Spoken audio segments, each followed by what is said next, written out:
Thank you. Okay, hello, everyone. My name is Wayne Patterson. I am the president of Team Up for Hope. And today I have with me Alex Stewart, Sergeant First Class, and he's going to be sharing some very interesting stuff with us today about our military and PTSD. And what I'm going to do right now is just ask you, Alex, tell me what is going on with our military and PTSD today. As always, mental health has continued to be a struggle in the military, in any kind of job that has to first respond, or any kind of job where you have that kind of severe trauma consistently. It's a very common situation in which you will find yourself with a set of soldiers or certain soldiers that have been through some things that are trying to seek help. But just like in the civilian world, there is a very large amount of stigma in the military world as well. So there's a big struggle with mental health going on, but at the same time, with our particular job, if you are a combat soldier, or if you are someone that might need to be near a weapon, if you go and you get enrolled in behavioral health, if you are seen to actually remove the weapon from you, if they think they need to, for a certain amount of time before you can go back, which means now you can't train, now you can't do stuff, which kind of almost ostracizes the people in the military. And then also, there are agencies available for us. We have what's called MFLC, the Military Family Life Counselor. We have behavioral health embedded. But just like, in the civilian world, there's only so many doctors, so many people that can be seen. So we have a big problem as well, where we can't meet the capacity that we need to have. We can't support the amount of people that need assistance and help. So that's why we have the other programs like MFLC, which is good. It's a licensed therapist, but their organization exists so you can talk if you're afraid of the stigma that might come with it, and nothing goes on record. But if you go through them, you can't get any kind of actual medicated treatment. It's just talking. So if you actually have like that chemical imbalance that's caused from post-traumatic stress disorder, you need to get something to help you reset, you have to go through that system. Okay. But besides that, I mean, it's just is typical struggles. I would love to say that it's gotten better over time, but the mental health just continues to be a battle. The military service members personnel have a lot of trouble communicating what's wrong, what's bothering them, and more often than not, you'll see them more isolate than actually go seek. I know in 2022, the DoD reported that 493 currently enrolled service members were confirmed suicide cases. And that's just to confirm. That's not including vets, and it's not including cases that might not have been chalked up as a suicide. That's pretty much where we're sitting right now. Yeah, that's terrible to hear. And you had mentioned that a lot of the servicemen and women have a problem communicating. Yeah. And the communicating is because of the stigma associated, or is it because of the trauma, or is it a combination of both? I think that the problem of communication, I can speak from my personal experience, is a kind of a mixture of everything. When you join the military service, right, when you put on some kind of uniform, you're kind of placed up onto a pedestal, and you kind of put yourself up there too. And there's that sense of pride that's tied with being in the uniform. There's the the constant like thought in the back of your mind, like, well, hey, I signed up to do this kind of thing. So, and people also will tell you that you signed up to do it. So yeah, you're right. But also, yeah, the stigma. I know a lot of people like myself. I was very much afraid in my younger years that if I had said I was struggling, that I would have my career put on a halt, especially with the military. I'm a combat guy. So if I say something, maybe I can't hold my weapon for 30 days. If I can't hold my weapon for 30 days, I can't train. Also, I'm not deployable anymore. That means that I won't be around my platoon. It actually kind of ostracizes you more because now you're stuck, in a small sphere of things you can do because you did seek treatment for 30 days, 60 days, however they want to, however long. And if your guys have to go train and that's outside of the parameters of what you can do, you get left behind. And like, even though people aren't supposed to know why you aren't, it's obvious. Everybody knows because everyone's drawing their weapons, and like someone tries it and someone's like, hey, don't let him touch a weapon. The second that's said, everybody knows. So yeah, the stigma, and then just kind of fear, and then I think the biggest problem is it's hard communicating all of the things that are actually bothering you. You know how you feel, you know what you're going through, but when someone asks you, a lot of the times we all just say I'm fine because one, we don't want to address the actual issue because that'll bring more emotions up. You don't want to do that because maybe it embarrasses you, maybe you don't want them to think less of you. That's another big thing too, especially if you're a leader in the military. You don't want to show the people underneath you that you are struggling. You don't want them to think that you're weak. And that's a big thing, especially it's a combat job. Yes. You do not want a private seeing a staff sergeant, a sergeant first class who is struggling with behavior health, then telling, hey, you gotta toughen up and all this to the private, and the private turns and it's like, well, what about you? Kind of thing.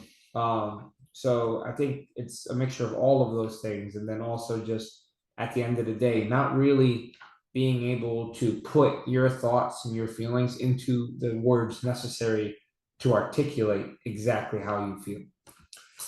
And as I'm hearing this, they say they're okay when they're not okay. And if they're not okay, they're really putting everybody at risk, especially if they're a leader. Absolutely. Right. So I could see that being a pretty serious problem. It's kind of like a double-edged sword. You're struggling and you don't want to say anything because you don't want them to think you're weak. You don't want to not train with them. But at the same time, if you think about it, you're not mentally there. Right. So if you're a leader, you really can't. You could try, but like, how effective are you as a leader in the situations that would put you in a high stress when you're already stressed, right? And that is a common issue that happens a lot in the military, at least from what I've seen. Now, I have to give you props on a book that you put together, Unspoken Words, The Thoughts of a Soldier. And I'll say it again, Unspoken Words, The Thoughts of a Soldier. So look it up. And I know it was you sharing through stories and poetry, your experiences. Share with us how that book came into fruition through your own personal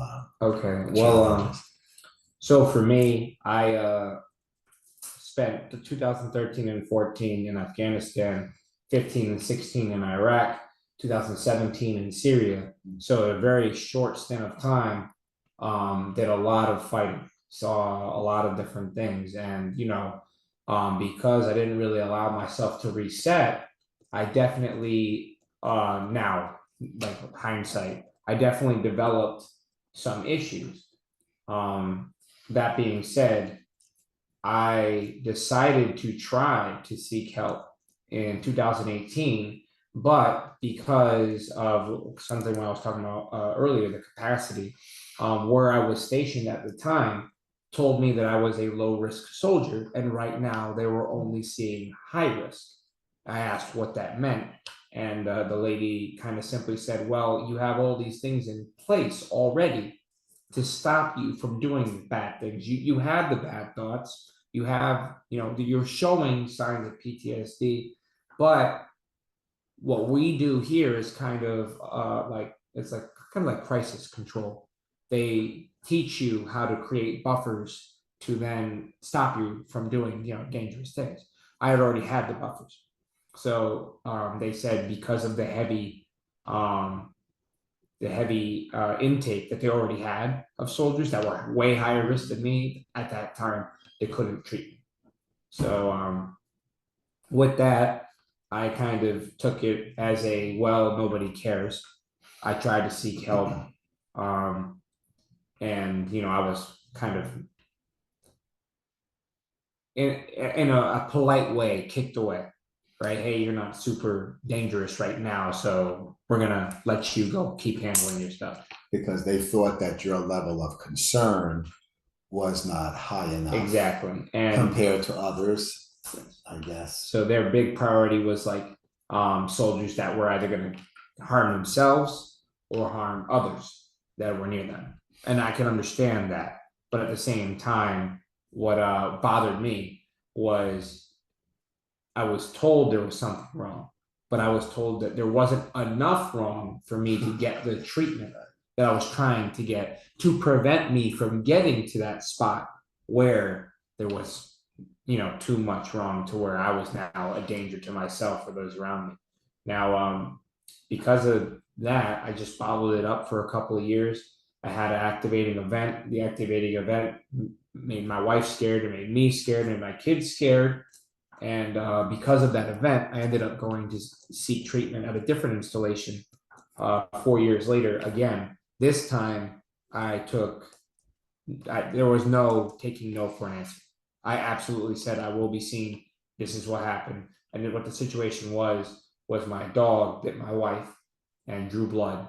And my dog turned into a puppy football and got spiked across the house just out of reaction to the blood and the shrieking, the crying from by you. By me, yes. And it wasn't until my wife switched from crying from the bite and from the blood to crying about what I just did to the dog and screaming at me, like, what did you do? That I actually realized what I did. Like, I wasn't there when I got up, walked to the dog and did that. It was kind of, the thing happened. And then I kind of clicked back in the aftermath with the dog over there, my wife crying over here, and me just kind of sitting there like, what did I just do? And that was that event. And that event, my wife stayed with the dog. I said, like, let me know if the dog's okay. And I got in the car and I went immediately to the behavioral health clinic that was on the installation that I'm currently at now. And, long process. Long story short, same thing. It always happens with any kind of medicine and military. I did an intake with a civilian, not a doctor. Civilian did the intake, said I'll get a doctor in a month. So not that day, right, that the thing happened. A month later. So I had to go back home, tell my wife, like, hey, I got a thing in a month. She wasn't happy with that. I wasn't really happy with that. Because we don't know how many incidents could happen within a month, weeks. Right? Yes. And we were already kind of scared. My kids were scared. I was scared. My wife was scared. I saw my next appointment. Sadly, the doctor was swapping out. So I did another intake with the doctor. But then they informed me that my next appointment will be another month from now, and it'll be a new doctor. So I went and did that. And then sadly, again, they shifted, and I actually made a comment about it. And then thankfully, the third person they put me in with was actually my doctor was going to help me. But this was almost a 6-month stint. Wow. Of me trying to get help, and the event had happened so far in the back now that I have to. It was all of the emotions and issues I was having surfaced in that event, and that's why I was trying to get help. Like right now, I'm feeling everything. Right. Like everything I've been keeping inside from 2013 to 2022 came out, and it was there, and I was ready. And then now I have to draw back. And when I did the interview again, because I had to do an intake again because new doctor. Yes. That is when this final doctor told me that the initial doctor had put down that I was psychotic and that I was seeing things and hearing things, and they were going to recommend me for a medical evaluation board, which means trying to medically retire me for mental illness. But that's not what happened at all. When I had did my intake, what I had said was that, I'm edgy. I'll be sitting down and, a light shadow will be behind me and I'll catch it and I'll just look. Right. They're like, oh, you're seeing things. And that kind of goes right back to that stigma. I was very upset about it because I said I was open for the first time. None of us are. The Army does do evaluations yearly called a periodic health assessment. Right. And we have to say, are we having issues? Are you thinking of doing this? Do you drink more than 2 drinks on an occasion and all that? And of course, the second you do, it's red flags and you get interviewed, you go talk to doctors. So most people just put what they know won't get them into trouble, Right. because they're not trying to they give the right answer. Exactly. So that way you're not getting isolated, you're not getting pulled to the side, you're not doing all this other stuff. But so I finally did open up and say, yeah, when I'm sitting and I'm at a computer or I'm looking at something and something's behind me, or I think something's behind me, or a weird shuffle in the house, I'll look, and all of a sudden, just because I said that, that's not psychotic. I'm not seeing things. There's no shadow behind me asking me how my day was and me responding to it. It was just, me not liking that, like I heard something behind me, so I'm checking. It's more of an edginess and anxiousness than anything else. Which was from the trauma. Yeah, exactly. Experience. Yeah. Sure.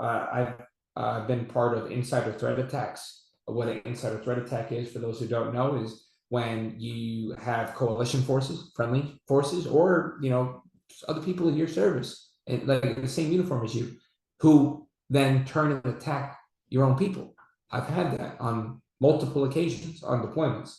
One after 8 months on the first deployment, we had somebody from the Afghan military that worked with our troop for 8 months, and then towards the end of our deployment, he turned and sprayed his AK across 3 people over a silly disagreement over a supply and when he could get it versus when we could give it. So like, you're gonna be edgy. There was other incidents where we call it a negligent discharge. Soldiers are walking around on deployment with loaded weapons always, right? Now not all soldiers are the smartest people. And there have been many incidents where people have accidentally discharged their weapon when they didn't need to, or when they weren't supposed to. So there was an incident where a friend of mine was in his tent, and someone across the way was cleaning his rifle, and he accidentally shot the rifle between my friend's legs. Right, and he's fine, but like, you're gonna be kind of edgy. The same thing. There was an incident in Iraq where 2 people were messing around with their weapons in their room, and the sergeant accidentally shot the soldier. Now the sergeant went to prison, even though it was an accident. But you have to be careful. Exactly, you have to be careful. You're gonna be edgy. All of that stuff. It's not natural to walk around with a loaded weapon 24/7. When you're showering, it's there. When you're sleeping, it's there. It's not natural to be constantly on edge or fearful something can happen. Because even if you're not in a direct firefight, a rocket could come at any time.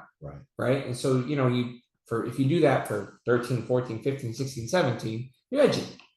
Anyway. Now explain real quick too. You did the 3 tours. Yes. But you didn't take the required time in between tours. Yes, we have what's called dwell time, which means if you're gone for a certain amount of time, the Army matches that time back home to let you reset. It used to be a month for month, and then they changed it to you're going to be home for a year. Now, what they can do is you can file paperwork voluntarily to waive your time.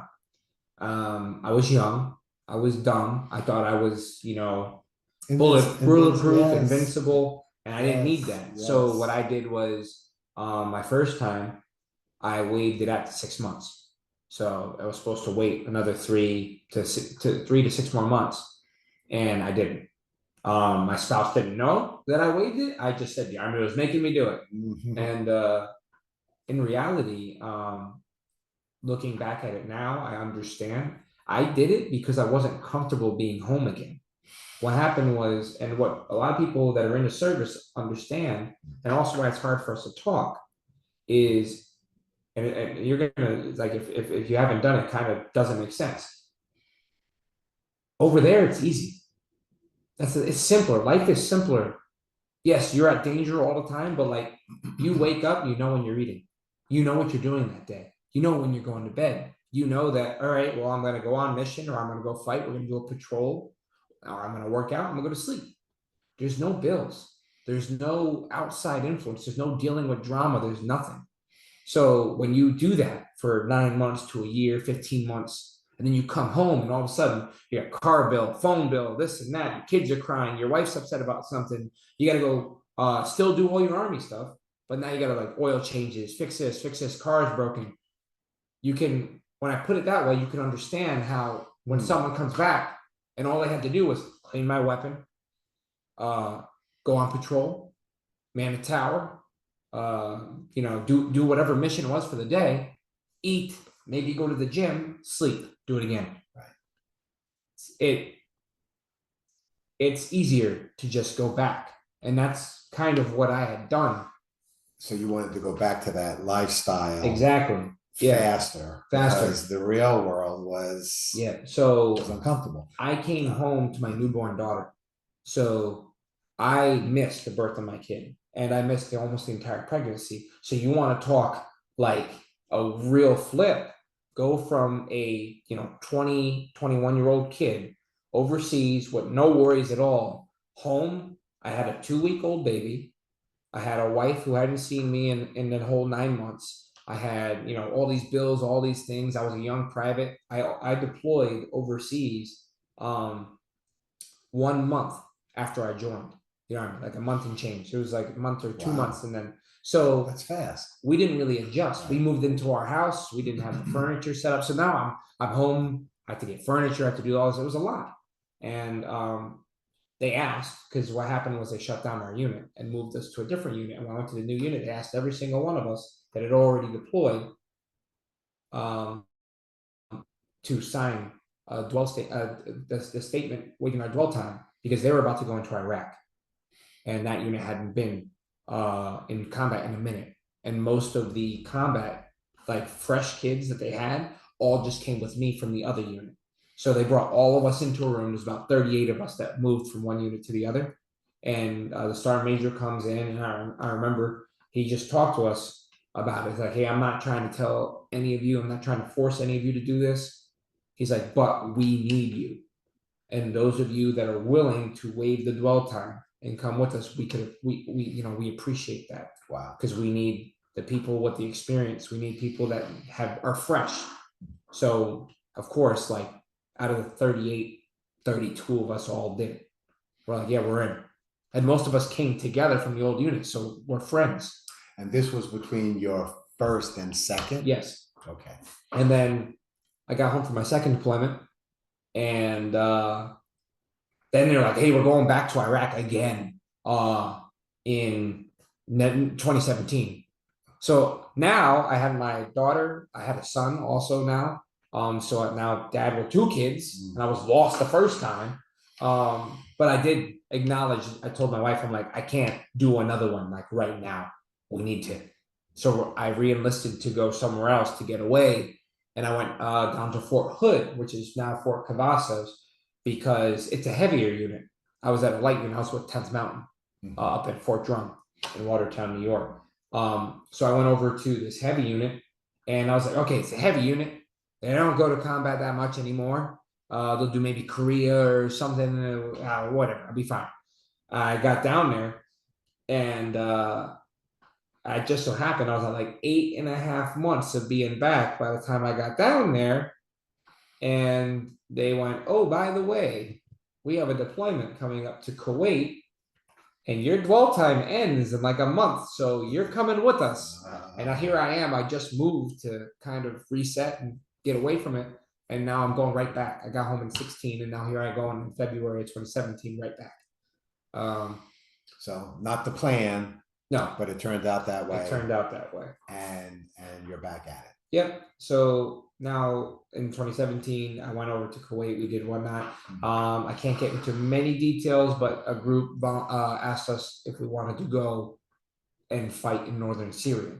So there was a particular branch of the military, and they were looking for recon volunteers. So a bunch of us, our unit volunteered, and we went over there. So I went from Kuwait, which is a non-combat deployment, so not so bad. You know, you're in the desert, to northern Syria in 2017 when they were using mustard gas and sarin, and NATO allies were shooting at US troops and breaking treaties, and it was a mess. And you know, I volunteered because the people who came and asked, when those people come and ask, you don't say no as a combat soldier. You're like, oh yeah. So we did what we had to do. We came home. So now I had all that packed up, you know, and we lost people on those deployments. Every time we come home, we would lose some to suicide, and people had I had a hard time adjusting back to it. Right. And because now this was after your third. Yeah, this is after the third, but like in between each one, it was always the same. Almost, it's sad to say, but after almost every deployment, you're gonna have like 5 or 10 people that are struggling mentally. My last unit that I was at Fort Drum just got back from Syria again, but I wasn't with them on this one. And while on the 30-day leave after, one of their NCOs took his life in California while he was with his family. And it's just the same thing I'm saying. You get back and adjusting, adapting. Exactly. And of course, always looking over your shoulder, loud sounds, and then everything sudden movements. Everything you do overseas as well, right? When something bad happens, you don't really have time to address it over there, right? So you compartmentalize it and you lock it up. So on deployment, you're busy. You don't have to worry about things sneaking up and thinking about things. You just keep locking it away. You get home now and you're off for 30 days. That's what they do. They give you 30 days of leave after your deployment. Now you're alone, or you're a family, but you're just sitting. And a lot of the times, and bad idea, but now you're drinking.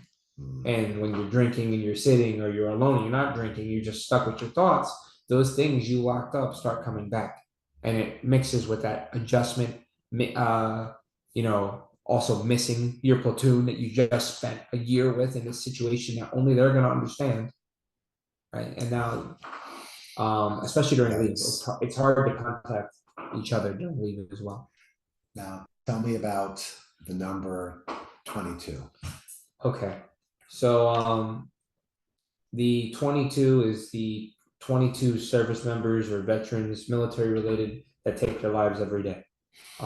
It is something that is known. There are organizations out there like Mission 22 that like do all these events, but the big thing that I like to say, and you've heard me say this before, and I say this whenever I talk,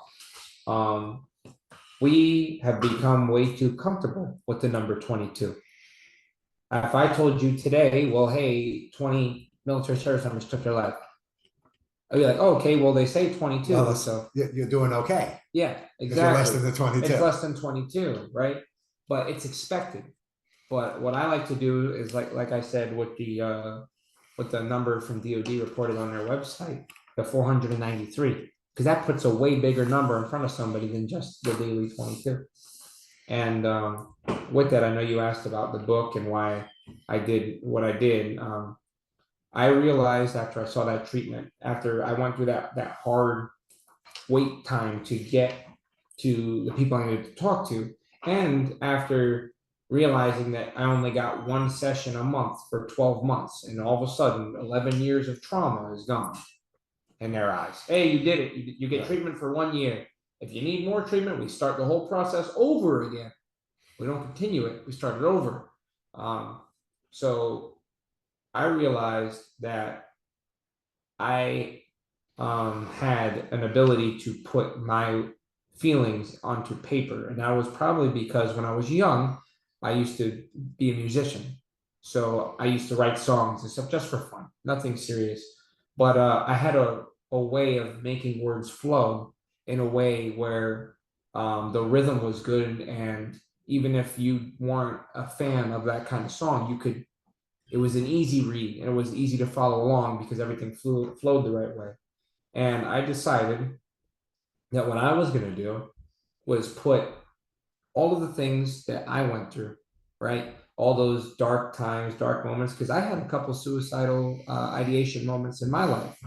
Um, and if I didn't have, I had a couple of friends that knew because they like went through the same thing. If I didn't have those friends that I could call on, if I didn't have the friends that I could call, yeah, on those bad nights, I probably wouldn't be here.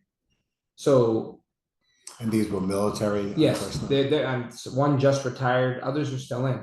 But I had about 3 numbers in my phone, and we all had this like common unspoken understanding that when one of us was going through something, we would call the other one. So all of us knew no matter where we were, what we were doing, if that phone rang and those names popped up, you picked up 3 a.m., 4 a.m., 5 in the morning, and sometime in the afternoon, it doesn't matter what you're doing. And if it wasn't for those people that heard what I had to say, and spoke to me and let me talk and told me how they coped with it, I probably wouldn't be here because I didn't have the support at home. And I wasn't really getting the support from peers at work, right?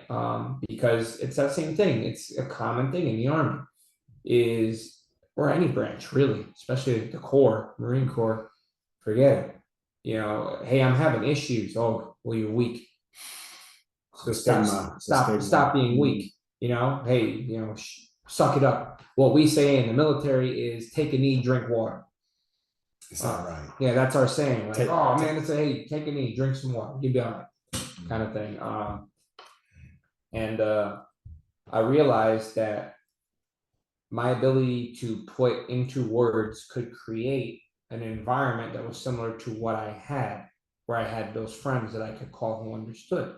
Not everybody has that. Yes. So now, not all the military personnel have that. Yeah. So there was no buddy system. It was just an unspoken. Yeah. Well, yeah. Get with somebody to help save a life. People that have been through some of the fights with me overseas, those people that were there on the ground, right? Because they're the only ones who get it.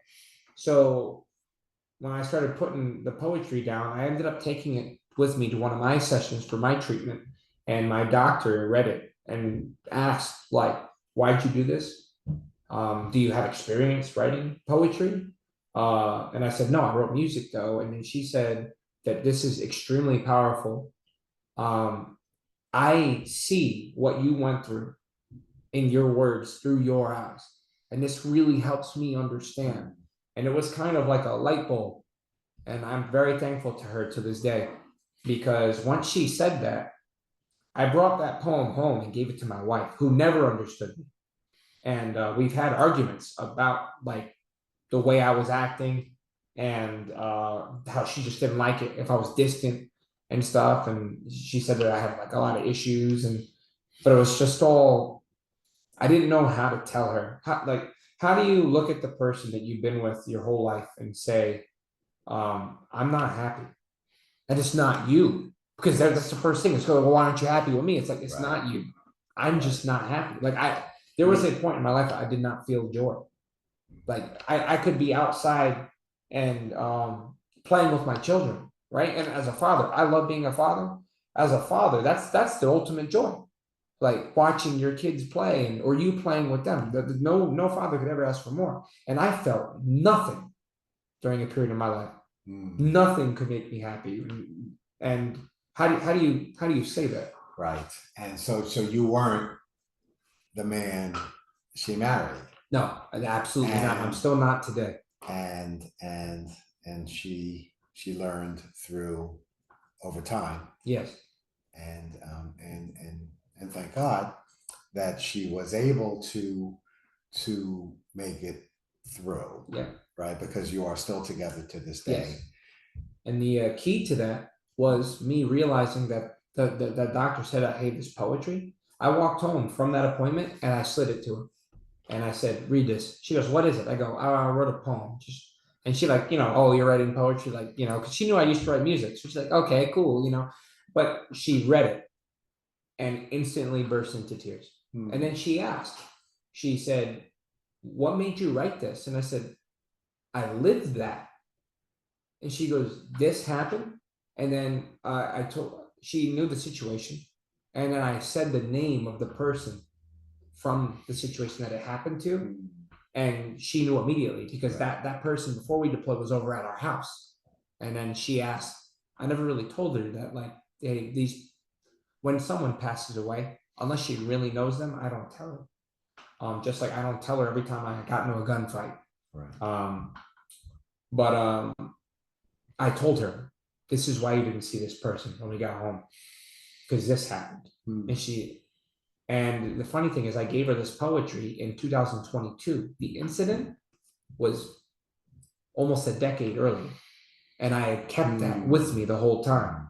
And once she read that, I realized that for the first time in our marriage, and for the first time since, I talked to those friends on the phone, I had somebody in my house that now understood something I went through, right? And the not sympathy, but the immediate empathy that developed from her reading that poetry, right? I could feel it when she didn't say I'm sorry.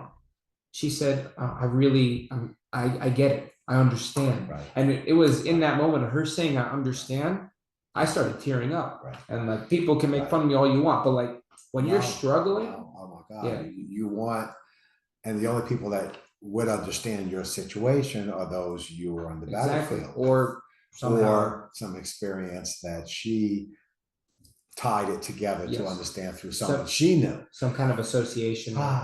And it has to be tough on relationships.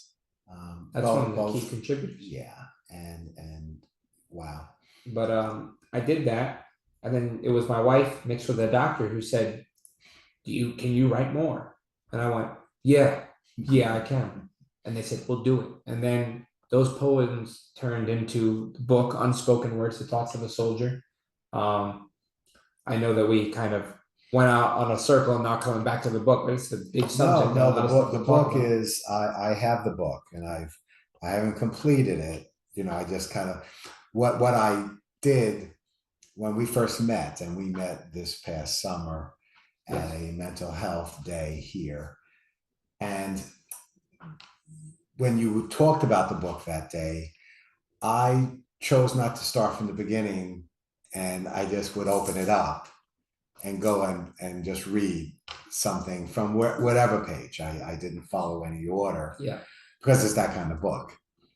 And I sat there and I said, wow. And not being in the military, it's sometimes a challenge to fully understand. And I, with Team Up for Hope, there is, our mission is to focus on, mental health challenges that, and because everything stems from mental health, then to addiction, then to suicide, but it all stems from some mental health trauma or some issues that have occurred many, many years or before. So because of some experiences that I've had, I can relate to the substance abuse. I could relate to the suicide. But it's hard to relate to the military trauma because I wasn't there. So I have strong empathy from the time that we spent together and the times that I've heard you share your experiences, strength and hope. And it's quite the story and quite the experience. And so now tell me, you were in battle. You came home, then you went back quickly, then you came home again, then went back again quickly. and you had this PTSD. You were diagnosed, and you've been working on it from then until this moment as we sit here. Yeah. And tell me what has transpired from the therapy to where we are today. So the beginning of the therapy to where we are today. At first it was actually hard. When I talked to the doctor, if it wasn't for my poem, I wouldn't have opened up because it was all the questions. Oh no, I'm fine. Like, this is good. Yeah. And what they do, and I hate this, the military does on a scale of 1 to 10, with 10 being you're angry as all can be, and 0 being nothing at all. And they do that for behavioral health. So with your mental struggles, on a scale of 1 to 10, how hard is it for you to sleep at night? On a scale of 1 to 10, how often would you say you're bothered by nightmares and like stuff like that? And it's kind of just how do you quantify stuff like that? How do you quantify emotions and process somebody's trauma through numbers? You don't. That's like a mainstream way of assessing. So it was a struggle at first, and it took me a minute to accept the fact that I actually had what they call chronic PTSD, which means prolonged over time. Yeah, and once I was diagnosed, that process I went through with the doctor. I got on some kind of medication to help me kind of just lower the edginess. But then now that process, you go through that, and you have to tell your job, right? I was lucky enough that I was able to pretty much demand that they did not take a weapon from me. I proved that I was not a risk to anybody. Like, so I didn't get a profile. They tried to give me one, and I didn't want it. But if you get that profile, that's where all the other stuff comes in. Where, especially I was a drill sergeant, I still am, but a drill sergeant, the peak of what a professional NCO is supposed to be, the first person that civilians meet when they come into the Army to become soldiers. That person is now on a profile for mental health and stuff, and can't touch a weapon, and you see the problems. So that was another whole obstacle, and there's again stigma. And I don't want to say it might not be stigma, but it is easier in an organization where you have so many people being seen to overgeneralize. So quite often you'll have where you'll go to these behavioral health clinics and you'll be seen, and they just try to give you what I call cookie cutter profiles. Where like this one person was like, on the brink of taking their own life. So like, hey, make sure they sleep for 8 hours every day. Don't let them touch a weapon for 30 days to be reevaluated and all that. And this is the kind of stuff that's on there. And then all they'll do is, if like you're in the general stuff, people are lazy. The military is no different. They'll just change the name, and now I could have a profile that says I must sleep 8 hours, which means I can't do easy, typical jobs. Like we have a 24-hour duty called staff duty, where you sit at the battalion headquarters desk, and you're for 24 hours, you're awake. You check on the barracks, you check on. Now I can't do that. Now I got to tell my peers, hey, I can't do that 24-hour shift. I have to sleep 8 hours every night, or kind of thing, And they put it together. Yeah, and then they'll be like, oh, and then or like, or hey, can you help me with this weapon? I really can't, because if you are on a profile that says it, even if you didn't need it, if it says it and you break that profile, ooh, now you're talking Uniform Code of Military Justice and administrative action taken against you for violating that profile. So like, but isn't it a double-edged sword if you're saying you're okay, and you're, once again, it leads back to you're okay but not okay, and you're put in that position, you could even do further harm absolutely in the future. Yeah, no, absolutely.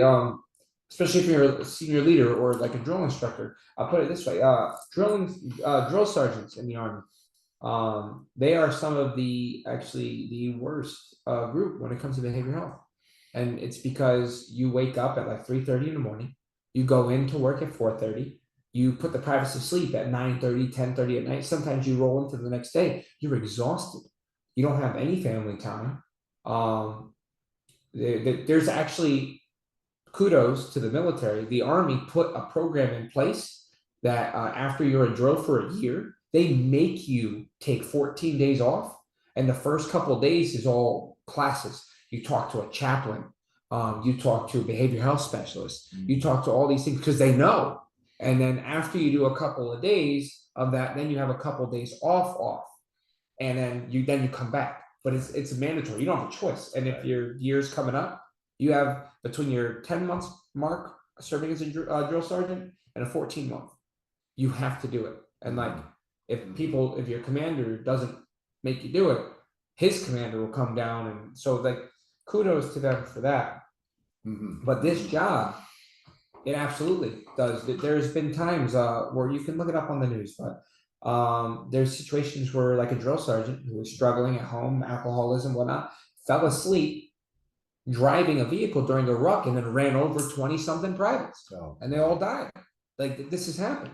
And like the news has covered it. Like you can look these things up if you Google them. Yes. So you're right. It's a double edge because apparently that person wasn't okay, whether it was mental health or not. Right. Or they weren't getting enough sleep. They weren't exhausted. Yeah, exactly. But now imagine being at that point, that exhaustion, and then lying and saying you're good, and then having all those, I don't want to call them demons, but let's say all these issues that you have kept suppressed. So it's real hard to suppress things when you're not cognitively fully there because you're not, awake, you're drained, you're tired. And then how do you talk about that too? Right. So you can't tell the other drill sergeants, hey, I can't, man, I need a break. Because everybody's exhausted, everybody's tired. Everybody's going through some stuff. So yikes. Now share with me now some of the things that you're doing on your base to assist some of the other military personnel. Okay. So that kind of all ties back to the speaking that I've been doing lately and then the book.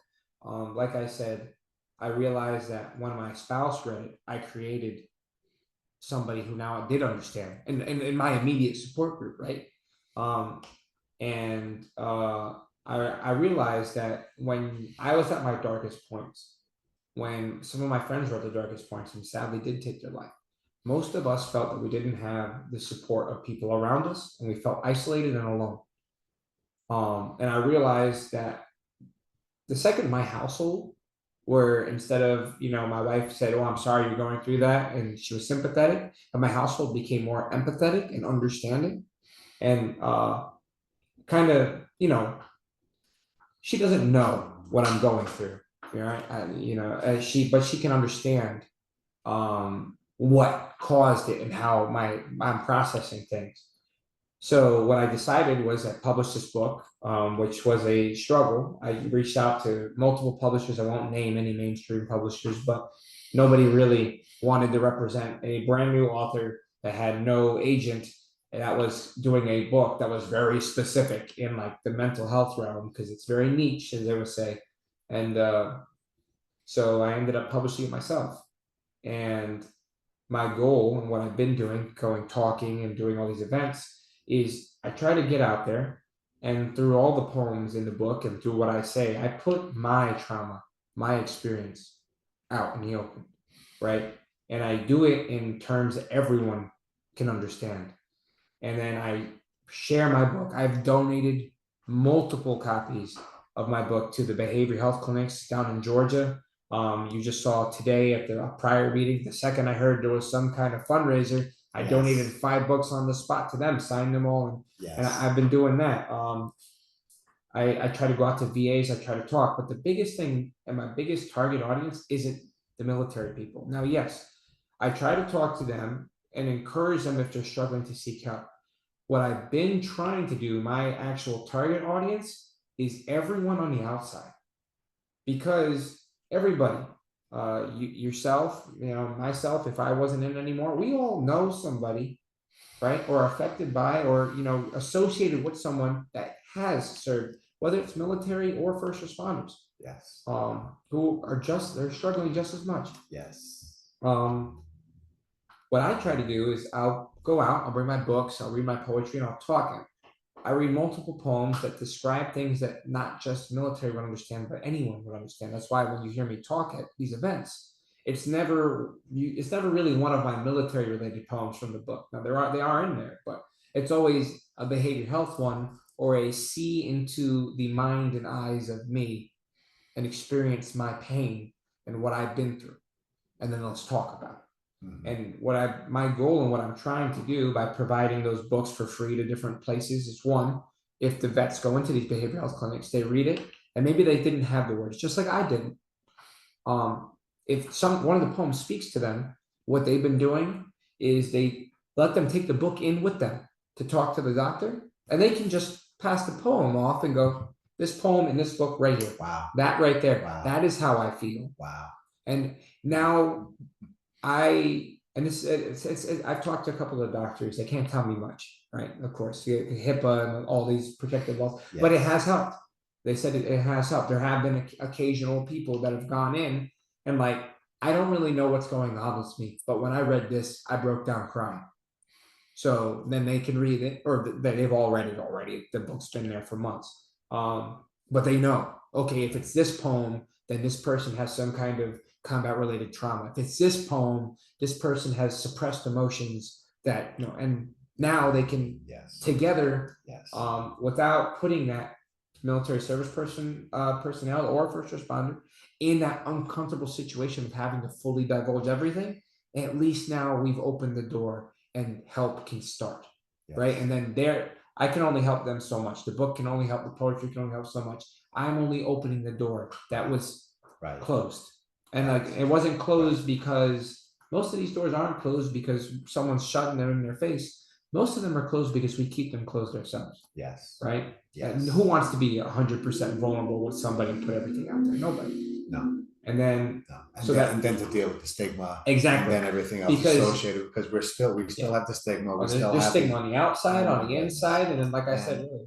And I want to say, those of you that are sharing with us today and listening, you're not alone. And I hope you're getting that from our share today. And I also want to let you know that there is a national crisis line now, 988, that was established about a year and a half ago, and it's throughout the country. So if you're sick and suffering, it is a number that you can call, or if you know you have a family or a friend that's suffering and you want to just find out how you could potentially help, you could call the 988 number yourself and get some ideas on how to tackle a situation that you're experiencing. And that's really important. So take advantage, but remember, you're never alone. You're never alone. And that's important for the military to know, for civilians to know, because you're not. Exactly. I would like for you to share also what you're doing at your base with some of the other military guys and gals. Oh, yes. Yes. So, like I said, I try to speak so I can create that outside support for people. So like I said, I've been targeting family members and soldiers alike. And what we started doing down at the base I'm currently at is every month we have some kind of physical fitness challenge in which we go out and we struggle the way that people with mental health are struggling. We sweat, we pour our heart out, and we just show our support to those that are struggling, and also at the same time show them, hey, here's people wearing the same uniform as you that say we know that this goes on, and we're telling you it's okay that it goes on. So we do a fitness challenge involved around 22 to represent the 22 a day. Yes. So in July, we did a 22-mile bike. It's just one bike done in one sitting. You could, people that did it on stationary bikes, they did it on regular bikes, and they just send the videos in. You do it virtually on your own. And then we did August was the 22K row. And that was an event in itself. Yeah, you sit down. It's a little short of a marathon. Yeah, that's a run. So you row for 22K, and then all at once, and you send the photos in. And then I loved this last month for September, before I came down here for these events. I actually was able to, instead of doing virtual, talked to a service member who is also a personal trainer, and then talked to a National Guard service member who is an instructor. And I was able to get them together. And for the first time, we did a 22 lap run on a track.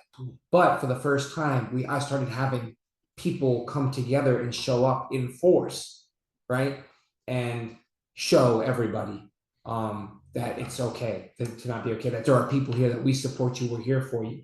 And I'm happy to say that that personal trainer then took the video that he created from the event and put it as an ad on Instagram. And then I took my video and I put it as an ad on Instagram. And now, because the hashtags we use are military, army, veteran, service members. So the ad pushes to those people that follow those things. So now it's getting pushed out there.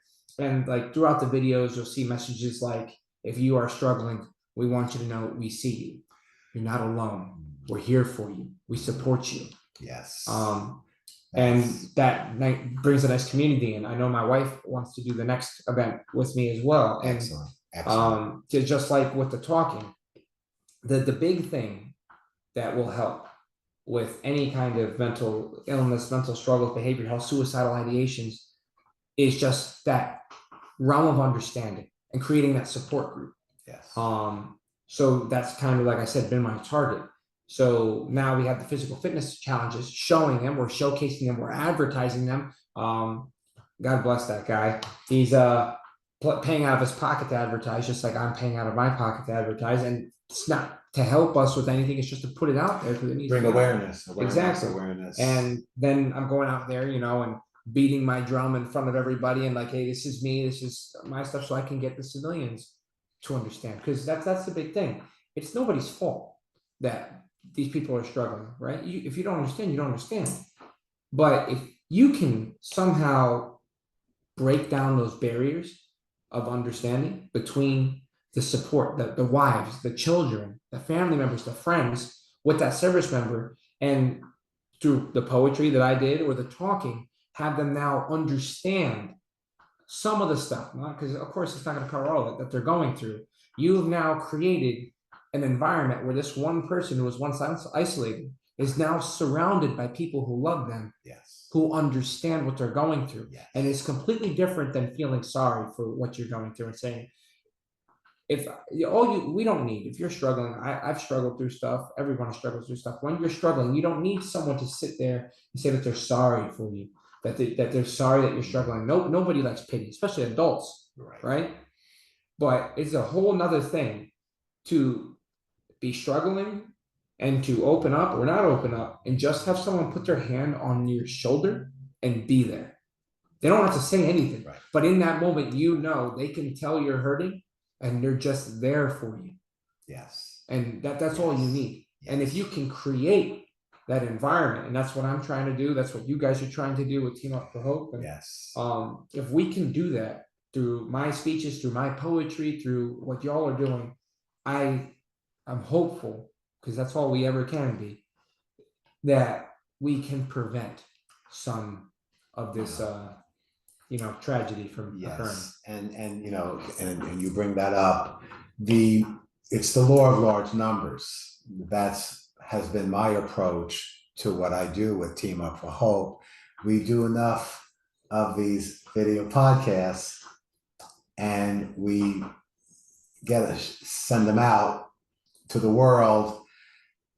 We hope that we do enough of them by a law of large numbers. Statistically, somebody's going to see it. They're going to understand it. They're going to realize they're not alone. They're going to realize they're enough. They're going to realize that we are attempting, and many other organizations, which you're going to talk about one in a minute, that are out there throughout this country and really throughout the world through organizations like Rotary and Lions, etc., that they're bringing awareness to the challenges of mental health. And this awareness, the more it's done, the more it's going to be commonplace to discuss mental health and to talk about therapy and talk about psychiatrists and we'll just be reducing the stigma to hopefully one day erasing it. Yep. Right? And that's the goal. And so as you're listening, I want to just reiterate that it's okay to not be okay. It's okay to ask for help. It's okay to realize that, you or understand that you are not alone and that you are enough, right? And reach out to Alex, reach out to Team Up for Hope, reach out to, my name is Wayne Patterson, reach out to me. I'm in Facebook, I'm on Instagram, and Alex, Alexander, I think you have a pretty long tag for Alexander R. Stewart.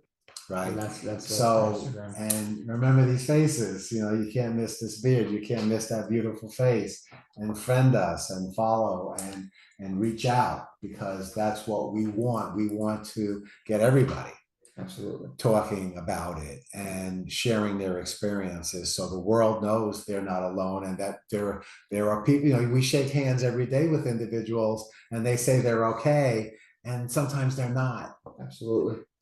And we want you to be able to say, I'm not okay today, if you're not okay, and have us just hug you if that's all you want. We're not trying to fix you. We're just trying to make you aware that you are not alone. Share an organization that you've been kind of working with, or you enjoy. First, I just want to say that everything you just said is absolutely correct. And that the numbers, the more people. And as you know, I'm very happy to say, because I've been talking and doing this stuff with you, and thank you for that. And all the places that you've linked me in with and other people, I talked about it today. I've had 4 service members that have followed me because of what y'all are doing, because I'm getting out there and doing stuff, that have reached out. And all 4 service members were actually in process of planning or executing their death. And they've contacted me via social media. My phone number is on the back of some of the pamphlets I give out. And all 4 of them talked to me. I was able to talk them down, let them know that I've been exactly where they were at. And then I stayed on the phone with them. All of them got in the car, went to the nearest hospital, were all admitted. They're all alive. They got out. I still talk to them today. I check on them repeatedly. The battle's not over, but I am very happy to say that, the stuff we're doing is being seen. And because of people like you and everyone else that really do care about this situation, people like me who, just started talking in May at an event that you guys orchestrated to bring me to, because of people like you and allowing me to get out there and talk my story, there are people that are here now. Yes. And people will chalk it up and clap their hands and say, it's me. No, it's not me. If nobody reached out to me and let me talk, if I wasn't here tonight, right, I might not be able to reach that person. It's the people like you, beautiful people that facilitate this kind of thing, that allow. And you're right. The more people you can reach, the larger. You don't know who can affect. You don't. And thank you. And it's, and when you're saying you're really referring to the organization. Yes, and I'm a part of an organization with other committee members, and because it takes a village. Yes, it does. It takes a community and a village, and I see it all the time, where we live and where I work and where you're living and where you're working. It's therapy, it's family, it's friends, it's the therapy with, and meds. Yeah, if needed. Yeah, right. If needed. So thank you. Yep. I mean, it was chilling what you just shared. No, but it's very true. And I've noticed that as I'm talking, everyone's like, well, you're doing a great thing. You're going out there and you're telling your story and you're putting your trauma out there. And it's like, okay, but the person is sitting there thanking me. You're the reason why I'm here. You brought me. You allowed me the platform to do this. So it's not just me. Right. It's that thing. And that leads me to the organization that you're talking about. It's called SAR Flag, Suicide Awareness and Remembrance. It is an organization fairly new that was started by 2 military airmen veterans. I've come to start working with these gentlemen, and what their thing is, they've already sanctioned the flag. The flag is sanctioned. They are one of the only organizations that I've ever seen that actually hold remembrance ceremonies for service members that have taken their own lives, right? Not always did service members who committed suicide get the same honors that service members that died in combat get, so this organization actually reaches out to communities, finds out if there's a family that did lose somebody, and they will actually hold full military level honored ceremonies. They have active service members come out and make sure that the drilling is done correctly. They do a full 21 gun salute, all of it. Give the folded flag. They have a special wreath they present, and they also go around and they have a military up armored Humvee that they purchased, and it's called the Stigma breaker. And they ride that around. They honk this giant horn. It's the same horn that's on a fire truck. Scares me to death every time they do it because I don't expect it. If you ever heard a Humvee horn, you'd laugh. It's just it's nothing. But they replaced it with the giant. But this organization is amazing, and what they're trying to do, one, is break the stigma around mental health to prevent suicide, but two, honor those that have fallen to suicide by spreading love, knowledge, awareness, and also empathy to prevent further. Right. All right. And it's an amazing organization, and I can't wait to work with them some more. It sounds wonderful. Yeah. And the name of the organization again? It's SAR Flag. SAR Flag. SAR Flag. Remember that. Remember Unspoken Words, The Thoughts of a Soldier by Alex Stewart, and SAR Flag, an organization that's out there that's really showing a lot of love to the families of the fallen that have taken their own lives. Their motto is honor the fallen, and it's regardless of the fallen, but it's a beautiful organization. You were truly an inspiration, and I thank you for your time. I thank you for what you're doing. Please continue. I'll be a part of your life. Yep. Please be a part of mine. Absolutely. It was a pleasure. Thank you for all tuning in, and peace and love. You're not alone. Remember that.